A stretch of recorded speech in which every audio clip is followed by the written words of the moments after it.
दो चीजों को याद रखिए, गौदान और एकादशी। श्रीमद् वल्लभाचार्य जी ने मायावत का खंडन करा था जगन्नाथपुरी में, और श्रीमद् वल्लभाचार्य जी ने कहा था एकादशी मरने के बाद मत दो, एकादशी जीते जी दो।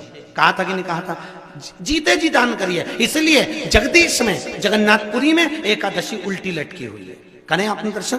जगदीश में एकादशी को उल्टा लटकाया। क्यों? क्योंकि वल्लभ ने कहा कि एकादशी जीते जी दो। कई पंडितों कहते हैं तुम्हारे दादाजी मर गए, जब 12वें का दिन होता है ना तो पंडित जी संकल्प छुड़ाते हैं, दो एकादशी। बड़े बेटे ने 5 दे दी, छोटी बहू ने 3 दे दी, उसने 2 दे दी, उसने 2 दे दी। तो क्या तुम्हारे दादाजी भिखारी थे जो तुम्हारी एकादशियां लेकर जाएंगे? और तुम कौन होते हो दादाजी को एकादशी देने वाले? तुमने कौन सा इतने पुण्य कर लिए जो तुमने एकादशी दे दी? एकादशी के दान की महत्वता श्रीमद् वल्लभाचार्य जी ने कहा कि कोई व्यक्ति अगर खटिया पर सड़ रहा है, पलंग पर तड़प रहा है, हॉस्पिटल में पड़ा हुआ है, तो निवेदन है कि उसको देखने जाओ तो अपनी करी हुई एकादशी में से 2 एकादशी का दान उसको तुरंत दे दो। क्यों? तो जिससे उसको मोक्ष मिल जाए, मरने के बाद नहीं।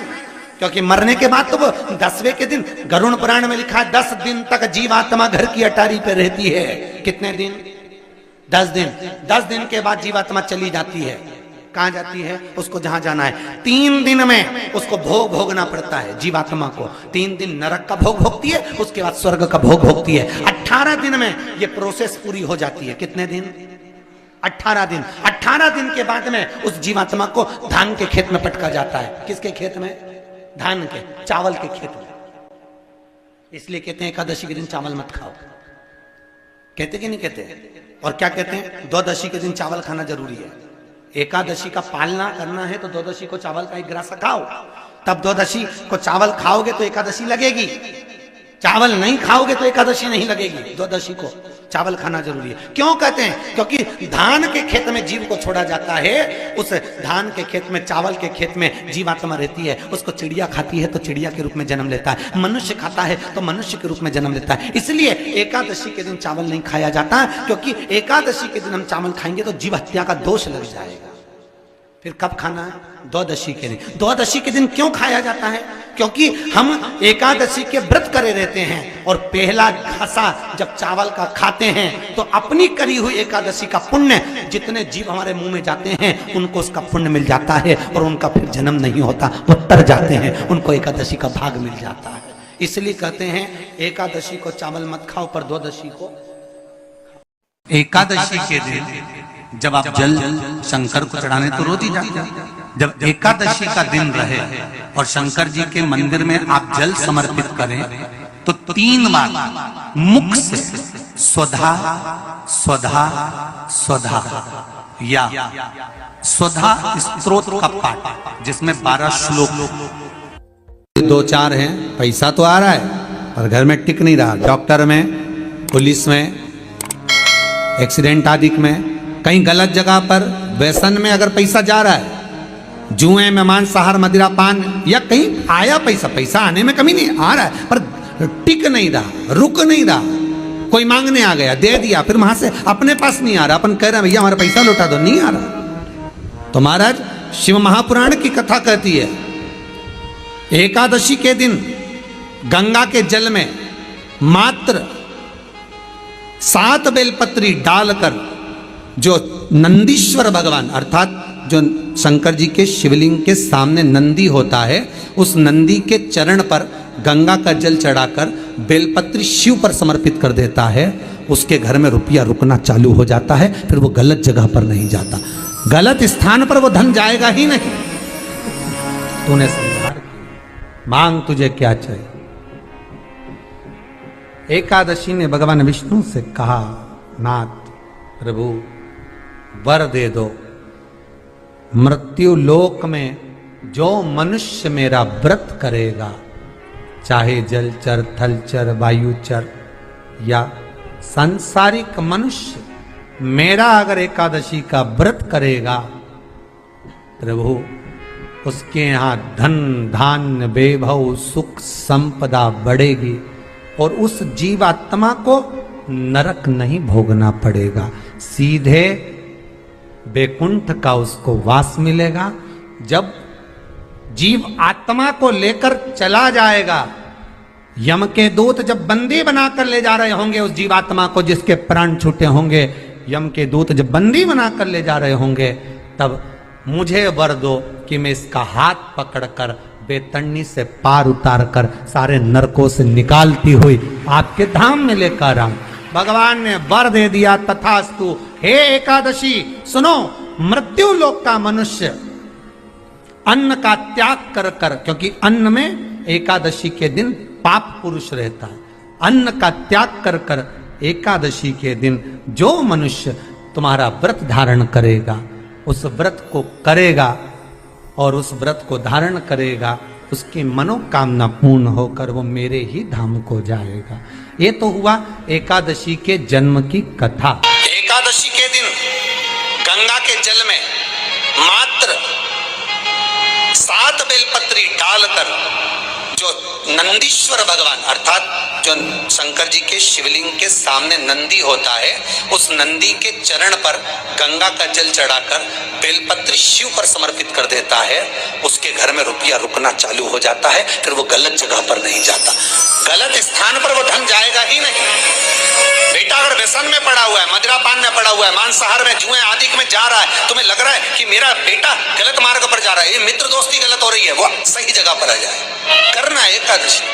कई लोग इसको धन के लिए भी करते हैं, संपदा के लिए। संपदा के लिए अर्थात जिसका व्यापार नहीं चलता, जिसके घर में पैसा नहीं आता, या नौकरी नहीं लग रही, या सर्विस नहीं लग रही, आप अप्लाई कर रहे हो, जगह जगह जाकर इंटरव्यू भी दे रहे हो और पैसा नहीं आता, तो उसके लिए भी प्रयास किया जाता है। पर उसके लिए यहाँ पर जो धन के लिए करते हैं, उसके लिए विष्णुपदी के लिए करते हैं। मतलब जैसे गंगा के जल में तुलसी के 11 पत्ते डाले जाते हैं और उसको किसी भी नारायण के मंदिर में राम कृष्ण शिव शंकर नहीं, राम कृष्ण भगवान विष्णु दत्त आदि जितने नारायण के मंदिर हैं, उस मंदिर में किसी भी पात्र में, एक छोटे से पात्र में उसको भरकर रखी आते हैं महाराज। उससे भी जॉब सर्विस नौकरी में सफलता प्राप्त हो जाती है, परंतु वो भी एकादशी को ही होता है। कुछ देर तक पात्र को रखा जाता है, फिर वही पात्र का जल किसी भी वृक्ष के नीचे डाल दिया जाता है, उससे भी नौकरी के लिए फायदा मिलता है। गंगा का जल कोई साधारण नहीं।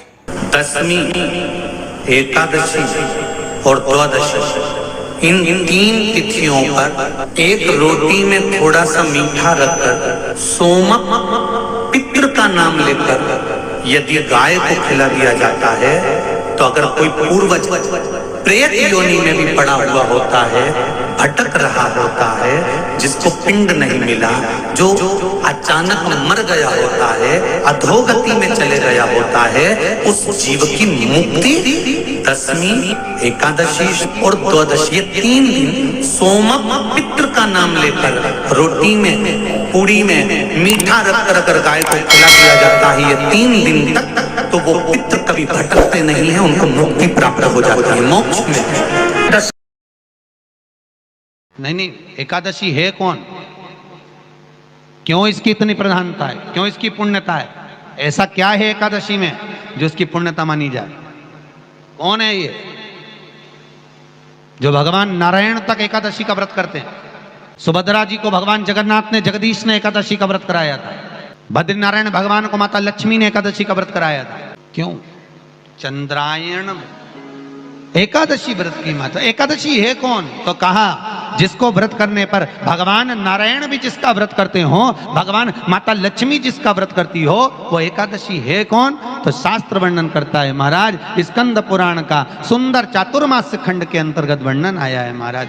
एक बार भगवान विष्णु आनंद में विराजमान थे, पद्मावती और माता लक्ष्मी दोनों उनके पास में विराजी हुई थी। भगवान लक्ष्मी और पद्मावती दोनों बैठी, एक सिर के पास, एक चरण के पास। कुछ समय बाद वहीं पर ब्रह्मदेव का आगमन हुआ और ब्रह्मा जी आगमन पाकर भगवान नारायण पद्मावती से लगकर उठे और उठकर लक्ष्मी की ओर झुके। झुकने पर इन तीनों के समागम से भगवान नारायण के हृदय चित्त से एक कन्या प्रकट हो गई। उस कन्या का नाम एका था। क्या नाम था? एका। अब 10 उसके गुण इतने प्रबल थे, वो 10 गुण उसके बड़े प्रबल थे कि वो एका जिसको निहारती थी उसको संपदावान बना देती थी।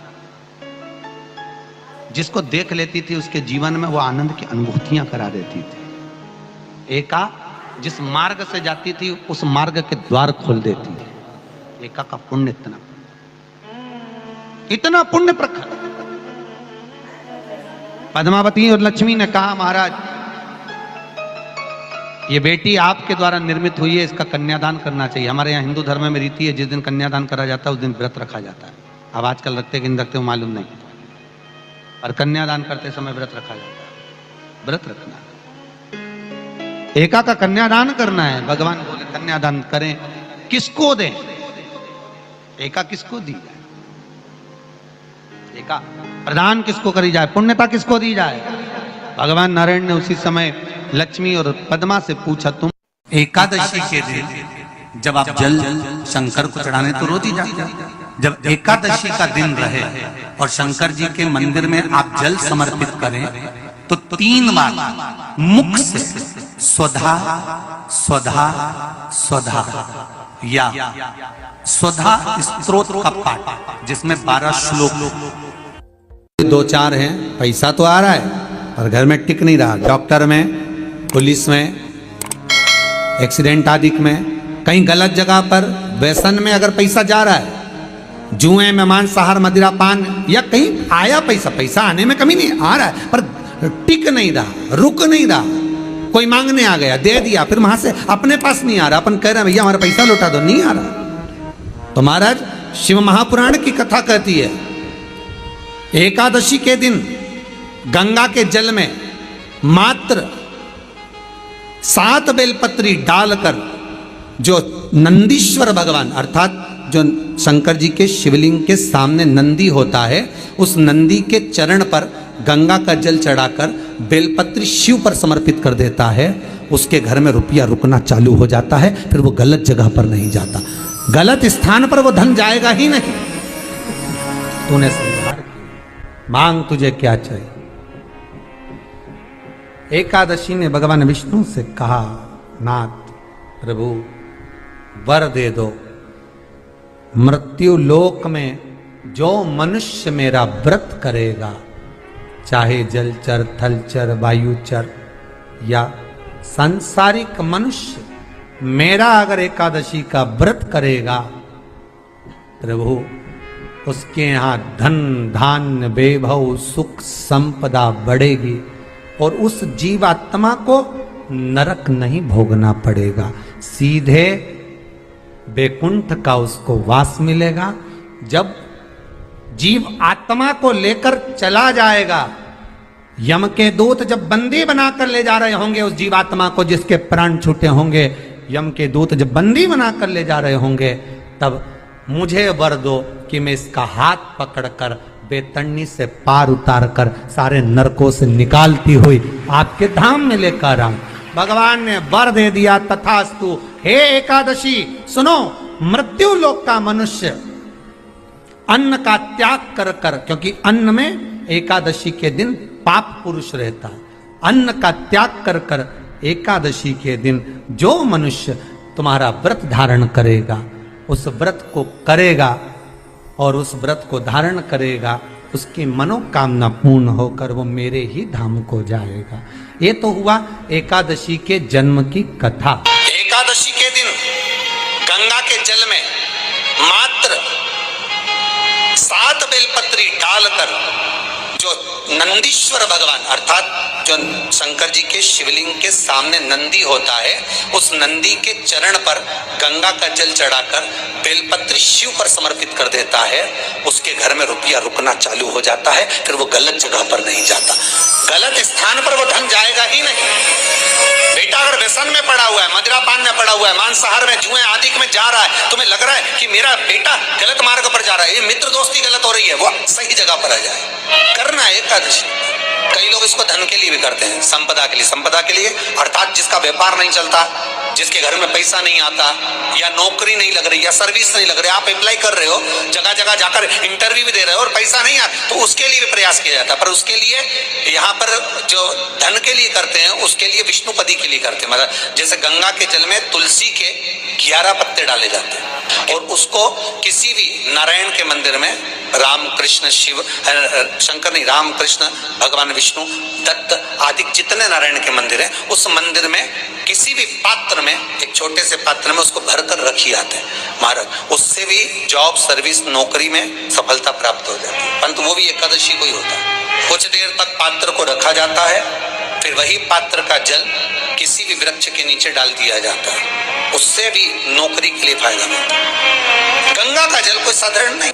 दशमी, एकादशी और द्वादशी, इन तीन तिथियों पर एक रोटी में थोड़ा सा मीठा रखकर सोमक पितृ का नाम लेकर यदि गाय को खिला दिया जाता है, तो अगर कोई पूर्वज प्रेत योनि में भी पड़ा हुआ होता है, भटक रहा होता है, जिसको पिंड नहीं मिला, जो अचानक मर गया होता है, अधोगति में चले गया होता है, उस जीव की मुक्ति दशमी, एकादशी और द्वादशी, ये 3 दिन सोमक पितृ का नाम लेकर रोटी में, पूड़ी में मीठा रखकर अगर गाय को खिला दिया जाता है, ये 3 दिन तक, तो वो पितृ कभी भटकते नहीं है, उनको मुक्ति प्राप्त हो जाती है, मोक्ष में।